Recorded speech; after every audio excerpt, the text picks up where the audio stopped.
Hi, I'm Anneliese, and today I'll be showing you a lesson on chunking. Chunking is a strategy that students use to break apart words as well as break apart large pieces of text or passages to aid in comprehension and in reading fluency.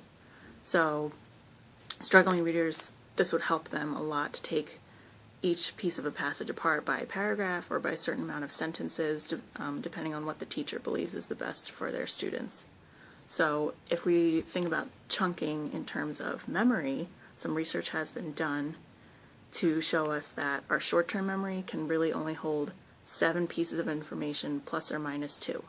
So what that means is as we're learning and reading new information, and especially our young students, we can't overbear them too much with too many things. So we can teach them at least 7 pieces. We don't actually have to count them out, but 7 pieces of information before we move on. We have to make sure we get them into the process of understanding what it means before we continue and add more and more on. So we should really try and stick around those 7 plus or minus 2. Depends what we're teaching. So this kind of relates to chunking for reading comprehension for our struggling readers and writers as well.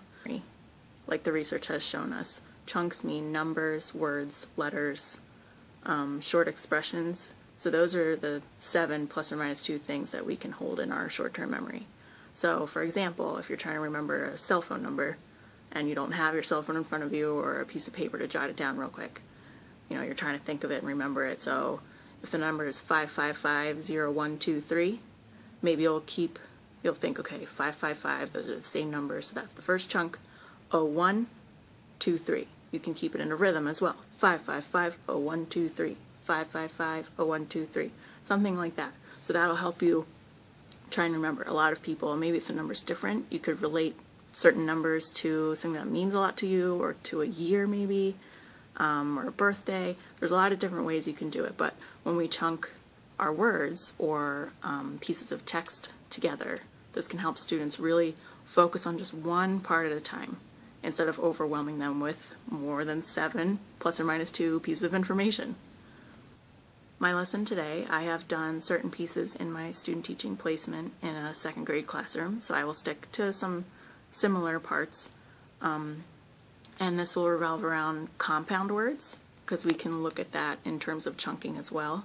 For some struggling readers, we can take just individual words apart into different chunks to help them understand, and I will incorporate chunking in terms of reading a passage. So my anticipatory set will start out with a short video and fun activity from starfall.com. It's a great website for lots of different ages and academic levels and ability levels.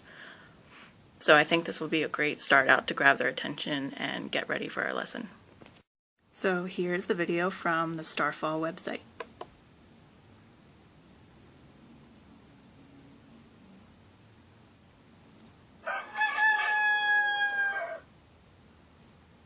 Chunk that word.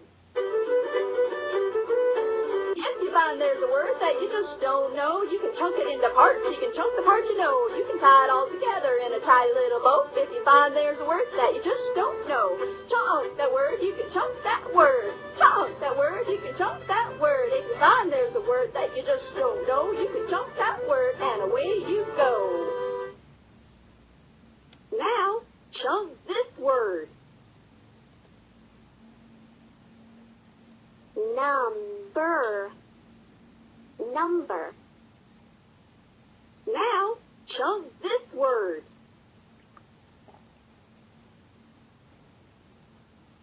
Under. Under. Now, chunk this word.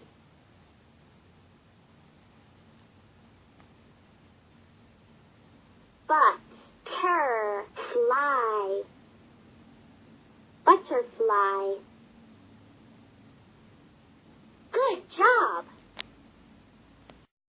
So that video would get students in the right mindset to take new words that they might not know, or if they already do, that's okay. Take words apart to understand each little bit and try and figure out what the word means. So though we won't be doing it as similar to the video where they took it apart in syllables really, we'll be using compound words to see that there are 2 smaller words to make a new word. So following the starfall video, we would start with one example, and I would put this picture of a goldfish up on the board, and I would ask students what it is, and hopefully they would say goldfish, so the word will appear on the bottom. So I will introduce the concept of compound words, where two smaller words are put together and make up a new word. So in goldfish, the first part of the word is gold, and that's a color, and the second part of the word is fish. These two words can stand alone on their own, but when they're together, they make goldfish. And I will show them that we can make a definition almost and say that a goldfish is a fish that is the color gold. This type of definition creation will be repeated later when the students play a game. So the teacher will ask comprehension questions during the reading of this Boris and Chloris. And when the teacher chunks the text or pauses in between certain sentences and paragraphs, the teacher will ask the comprehension questions that follow the idea of settings, characters, genre, and making a beginning, middle, and end of the story. For an adaptation, they could get one that's color-coded, and that way students would have an easier time, and I could reference, okay, the red bubbles for characters. Characters are the people or the things in the story, things like that. So as an example, I would start out and say, okay, class, we're going to read this short passage that's called Boris and Chloris, and along the way we're going to see some compound words, so make sure you look out for those and we'll talk about them, and I'm going to pause and ask you some questions, okay? So let's read, fingers on the words. Here we go. Boris, a mouse, lived on a farm. His home was in a haystack. He was bored. All he did was eat seeds. He longed for adventure. At the far end of the cornfield was a small building. Boris wondered what was in it. Okay, so in just that little bit we just read, is there anything we can fill out? Is there a character? So hopefully one student would say, yes, Boris, so students can fill this in. That's one of our characters so far. And is there anything else? Students could see that the setting was on a farm, because that's where he lived. Okay, and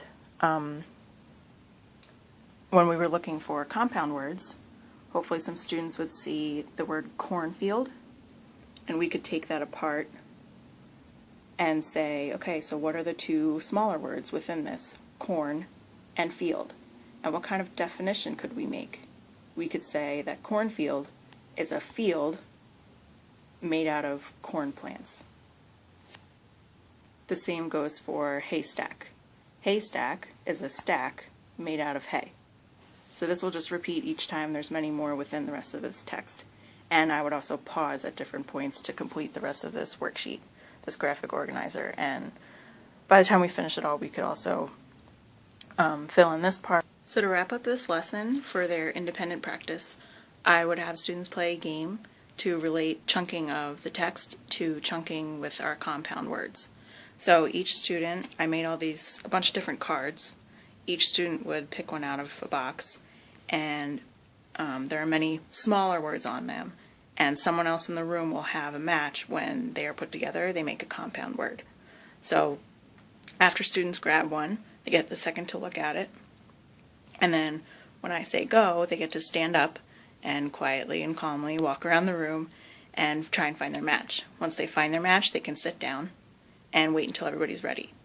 So for my class, when I did this a couple days ago, I told them just for fun that they weren't allowed to talk at all, just to see what would happen if they could find their match. But in this project, I also included some adaptations where the first minute, they wouldn't be allowed to talk while they were trying to find their match. And then after a minute, then I would let them talk. And then maybe after another minute, I would put all of the finished compound words up on the board for them to see, and then check, if people were still trying to find their match, that would help them find the match for their compound word if they need a little extra help. So these are all the different words I had, and students picked them out of the hat, they found their match, and they sat down. When everyone was done, we all met back up in the front of the room and went over each pair. And I would ask students if they agreed with the pair, and then for us to make a definition like we've been practicing. So down here, for these two kids that got dog and house, dog house, that makes a word, a compound word. And I would ask students to make the definition, a dog house is a house for dogs to live in. So this would just repeat for the rest of them to make sure we all agree and to practice our final concept of chunking in different areas of words and in their text. So I hope you liked my lesson, and thanks for watching.